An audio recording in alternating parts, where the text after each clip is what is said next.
Hey guys, it's Kaz here, and today I'm doing my what I've been watching video for November. So, I just talk about all the stuff I've been watching. I like watching stuff. Here we go. So the first thing I watched was Glow Up on Netflix. This is like one of them competition type things, but with makeup. And it was just really interesting. I really enjoy watching creative people be creative. Like, personally, I don't wear makeup. I've never worn makeup.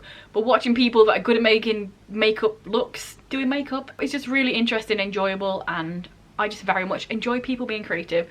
And it was cool because there's loads of different challenges. So there'll be like normal makeup-y type thing, but then there's also one that was prosthetics, and then there's like illusion type makeup and doing cool stuff. So it wasn't just here are your eyes, here's your mouth, fuck off. It was cool. After that I watched Grand Army, which, first of all, is a terrible name for this series. I feel like Grand Army gives you no indication about what this is about, and it was just by chance that I think I hovered over it on Netflix, and then obviously it gives you the trailer, and I was like, that actually looks really interesting. So, you've got a shit name there, Netflix, but a really enjoyable show. This follows, I think it's 5 different characters, all going to this same school, which is why it's called Grand Army, because that's the name of the school or some shit. And they've all got their own things that they're dealing with. There's a lot of issues, so you've got things about race and religion and identity and sexuality and sexual assault and adoption. There's just so many different things that are talked about in here. The first episode takes place after someone has set a bomb off, like a little bit outside the school, so they're all in a lockdown, and it's just really, really interesting. It's done really well, and hopefully there's another season because I really enjoyed it. Definitely check this out if you like sort of high school type shows with loads of actual issues talked about and a diverse cast, which is a nice thing to see. After that I watched Someone Has to Die. I think this was a 3-part little mini series type thing. It was Catalonian, which is like Spanish show. Catalonia is its own place, but it's Spain. And yeah, it was set, I'm not even 100% sure, I kept watching it, I was like, when is this set? Like the 40s, the 50s, something like that, who knows. It also has Paul from Merle and Carla from Elite in it, which is always a fun time. But this one, like I said, is based in a time period that was a little while ago. And it's basically about, it's like a family drama, internal politics sort of thing. The son comes back from being off in America for a while, Mexico I think it was, being off in Mexico. He's come back, he's brought his friend back, and then there's all these little ripples of, oh, is that friend something more than a friend? Is he actually gay? And that's bad and wrong, and if he is, we need to do something about it, kind of thing. And yeah, it's all about the family and the politics.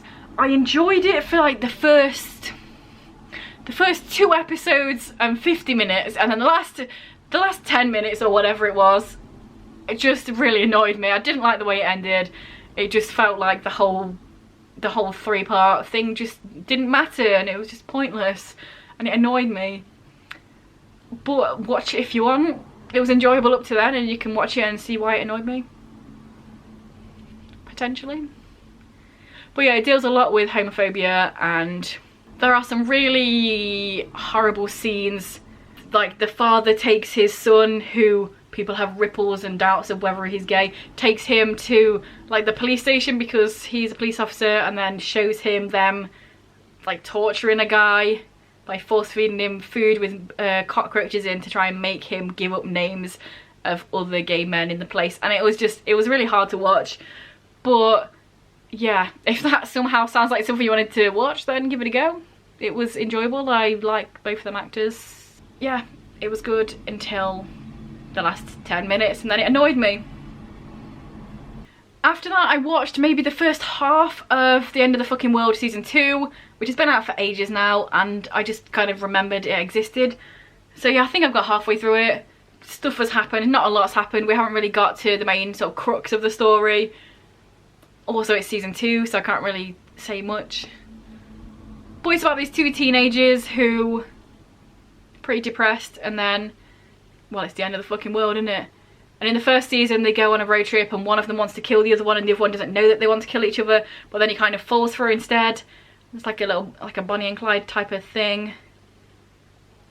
And then the second season happens, And then there's another character introduced who is doing stuff, but also I don't know yet because I haven't finished the series. It's just like a really easy thing to watch in the background. Again. Also, Taskmaster is back. I can't remember if it was back in October, so maybe I talked about this last time, but Taskmaster is great. It's now on Channel 4 instead of Dave. It's about 5 comedians just doing really fun, silly, goofy tasks, and it's just great. So if you haven't watched Taskmaster, give it a go. They've thrown up like nearly all of this series in full on YouTube because decent. Fuck the BBC, fuck paying for a TV licence, fuck all of that jazz.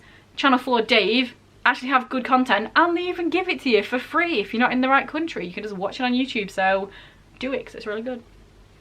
I also watched a couple of shorts, but here's the thing, I can't necessarily remember what they were all about, so I'll just throw up the picture here. One was called Ruby Roo. I think that was about 2 guys. One of them's girlfriend had left him, and then they both get drunk and put on her makeup and just have a time, and then I think it's like, do they like each other underneath as well?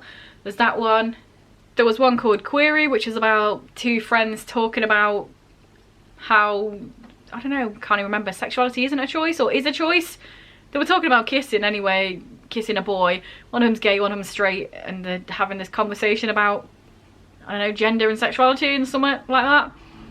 And then the other one, Atoms, which was set in a boarding school, and then it was boring, so I'm not even going to talk about it. Sometimes I'm just on YouTube and I don't want to go to bed and I just find random short films to watch instead. It happens. I'm like, I can't commit to a full show, but I'll just throw on loads of short films that together would make the same amount of time as just watching a show. After that I watched Trial 4, which is a documentary. This cop was murdered in front of a shop. He was shot 5 times in the face, and they got this guy, I think his name was Sean, I feel like his name was Sean because I watched obviously all of it and that name sticks out.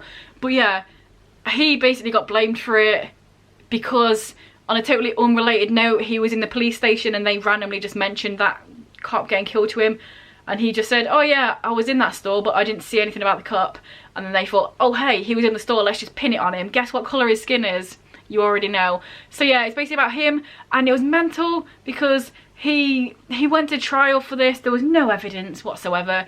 There was all this sort of undercurrent of really bad, horrible, illegal activities from the cops and all of the people in on the cops, and he had 3 trials. He had 2 mistrials because the jury couldn't say that he was guilty, but then there was like 1 or 2 people that couldn't say he was not guilty, so they had mistrials.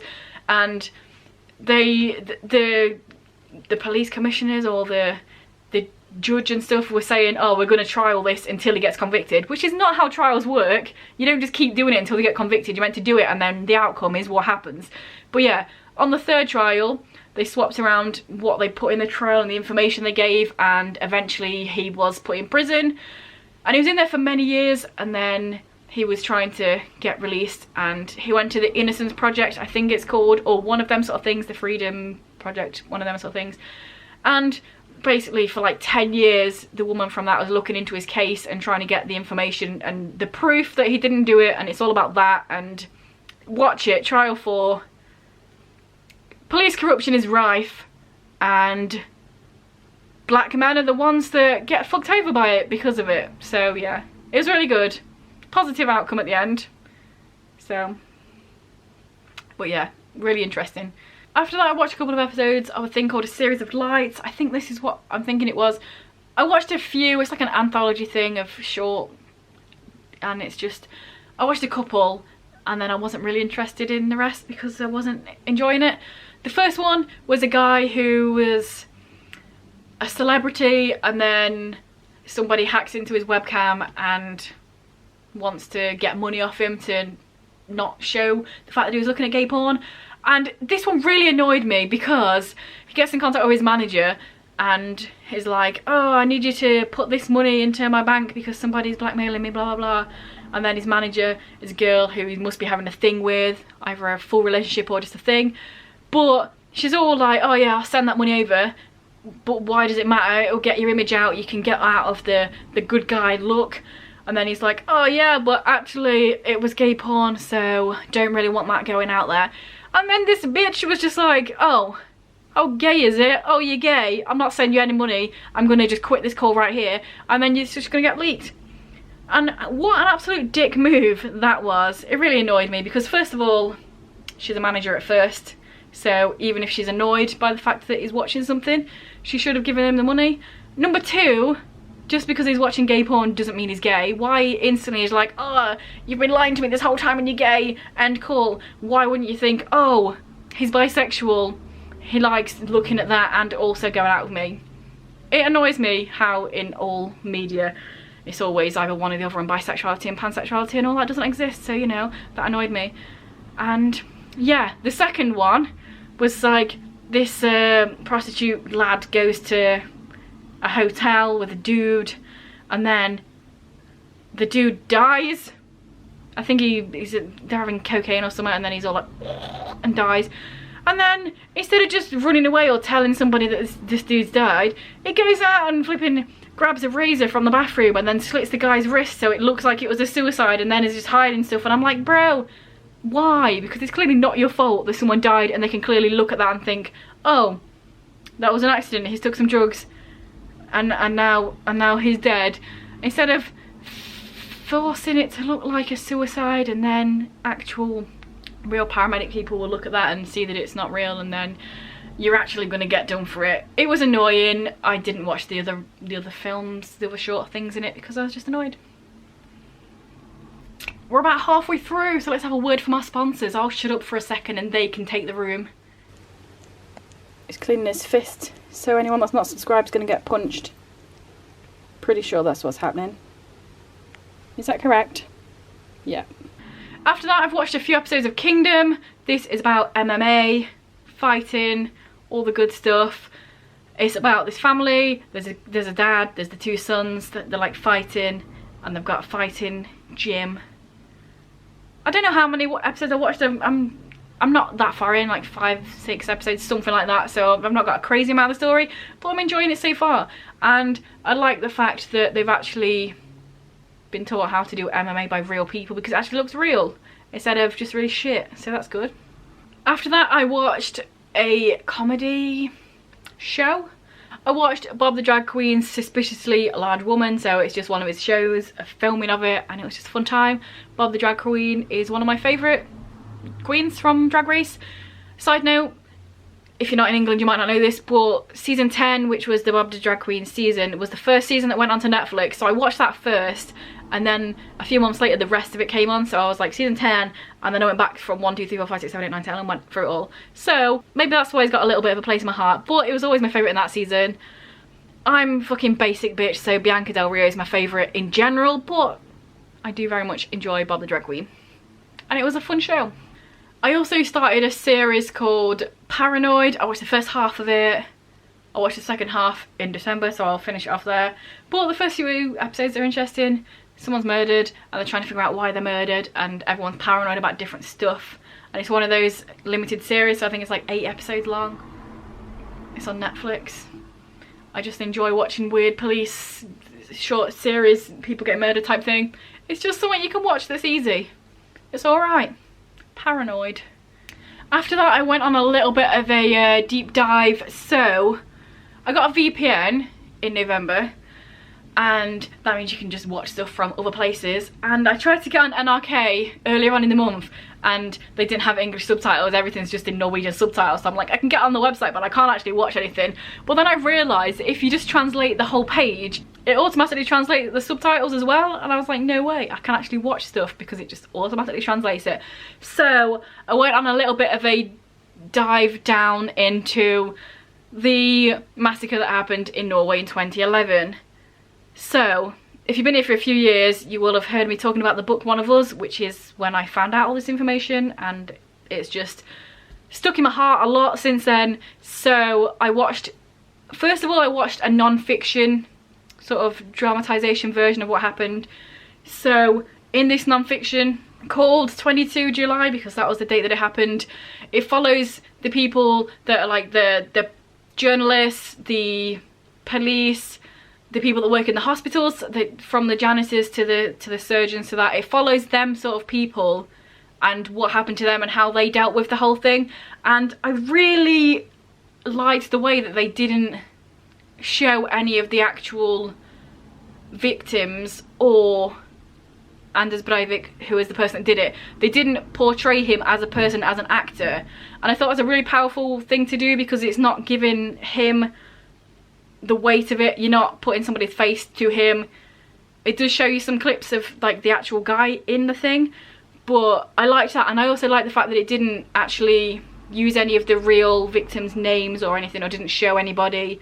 It showed like people being worked on in the hospital when you're following the hospital people, but it's more like shots of people where the bullets have gone in, rather than like, oh, this is a version of this real life person that got killed. So I really liked the way that they did that. It was really respectful in a way, that they weren't like dramatizing these real people's lives and losses of lives. So yeah, I really enjoyed that. And then because I watched that, obviously in the recommended, there was just a bunch of stuff, the real stuff that happened. So then I watched some more. So first of all, I watched one called The Girl from Utøya. This was like a little 20-minute thing about one of the girls, and I think her name's Ylvia. I can't remember. I might have just completely fucked that up, and if I have, I apologize, but I think that's her name. And basically she got shot 4 times, she survived, and then she was the youngest person to give evidence in the case 6 months later. So she was 14 when she got shot, she was 15 when she went up and gave evidence. And it's just like a little 20-minute thing about her and what happened to her, and her saying she wanted to look him in the eyes and say, I survived, fuck you, you go into prison, kind of thing. So that was poignant. And she went back to Utøya as well with somebody else and talked a little bit about where she was and what happened. And then the other thing I watched was sort of a think piece. So you know how there'll be sort of film crew going around a few years after something's happened and they talked about stuff. So basically it was called The Wounds After Utøya, and it was 3 years after, and it was talking about how the government gave out all these million kroners and how it was used and how it wasn't used. So it was more like a an exploration of how different places fucked up and didn't help people out, but then also showed you some that did. So it shows that not everybody's got fucked up. So I think in the end, in them 3 years, obviously I don't know what happened since then, because there's been many years since, so hopefully stuff got rectified. But it was about how in them 3 years they gave out something like 180 million kroner, I think, which is about 18 million pound, which, I don't know, $20 million, I don't know, I feel like that's probably about it. And certain amounts were given to different constituencies. They used a different word, but I can't remember what it was, but it's like the councils, basically. Municipalities. That's not how you say that word, but that's what it was. Yeah, they give certain amounts to different places where more of the victims came from and the survivors came from, so they had more money if they had more people around them that would have needed that help. And then it was like talking to certain people that said that they hadn't got any money or help or anything from the council or whatever it is there. One of the girls, she went to the mayor, the head of her place, and he was like, oh, we didn't realise we had the money and we just spent it on waste and sewage and stuff. So that guy seemed sincere though, because they did get more money the next year and then they did use that to help counselling and stuff. But it just goes to show how much of a shambles it was. I think, where was it? There was one place where they got a certain amount of money and they talked to like the 12 or 13 different people around there and none of them had got any help, so it was really dodgy about how the money was spent. Also in the third year, because they gave out a certain amount of money each year, in the third one there was like one more sentence on the thing, so it was like, if you get this money you have to tell us, the government, how you use that money.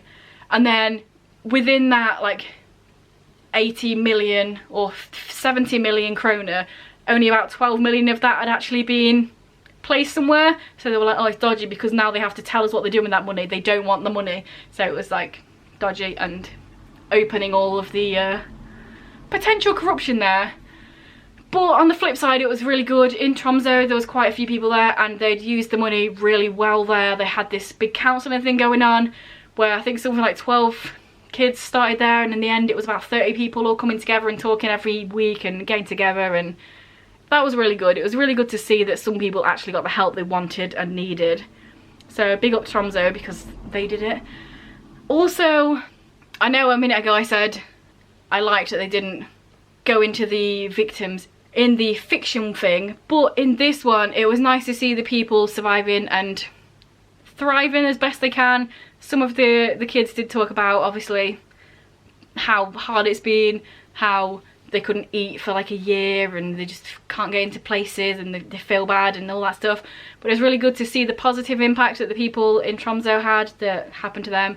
And also, in One of Us, even though it's horrible to say because obviously it's about all these real people, in One of Us, the author does talk about Viljar quite a lot because of how severe his injuries were, and he was in the Tromsø thing. And it just made my heart so warm to actually see the real person that this happened to and him actually being treated well and getting good stuff happen to him. Because he's got a bit of a special place in my heart just because I know what happened to him, and he's kind of sticks out because of how much it was talked about in the book. So for example, he got shot 5 times. He got shot in the head to the point where he could feel his brain. He'd lost an eye, he lost some fingers. And the only reason that the paramedics knew that he was alive when they got there, because obviously they went to the island, 69 people were killed on that island. So towards the end of them being there, they were just kind of going around and counting out all the people that died. And the only reason they actually checked him twice over, because he looked dead, because he was laying there with being shot in the head and stuff, was because he'd spent like an hour singing, and all the other people around him was like, no, Viljar must be alive because he was singing. And then they checked him, then he was, and then he was in a coma, and then he got better. And it was just really great to see him being in the place that actually gave a shit and used the money for good and helped out. So yeah. And now at the end, I like to just throw out a couple of new to me YouTubers that I've been watching, because why not? So first of all, Luke Stoney. I know him anyway because he's on Niall Wilson's videos all the time, but he made his own channel and he does all cool, flippy, acrobatic-y stuff and just fun vlogs and stuff. So boom, there we go. Similar sort of content as Niall. Same group of people, but I enjoy that group of people, so I like watching him. Luke Stoney. And also, Sweet Boys podcast. This is Garrett Watts and Andrew Swicky just talking absolute waffle for like an hour and a half every Monday or whatever it comes out, can't remember. But it's just so good and enjoyable, and it makes me laugh, and it's so random and silly and great and wholesome and positive. And I just really like both of them as people, so I enjoy being able to watch them for like a couple of hours every week, just chatting absolute waffle. Sweet Boy podcast. So there we go. Let me know down below what you watched in November, if you've watched any of these things, if any of them sound interesting, if you want to watch them, let me know down below. I'll reply, it'll be a time. And if this is your first video by me and you enjoy it, then please check out some of my others. And if you continue to enjoy it, then please subscribe, that'd be awesome. Anyway guys, I'll see you in a few days with another video. Bye.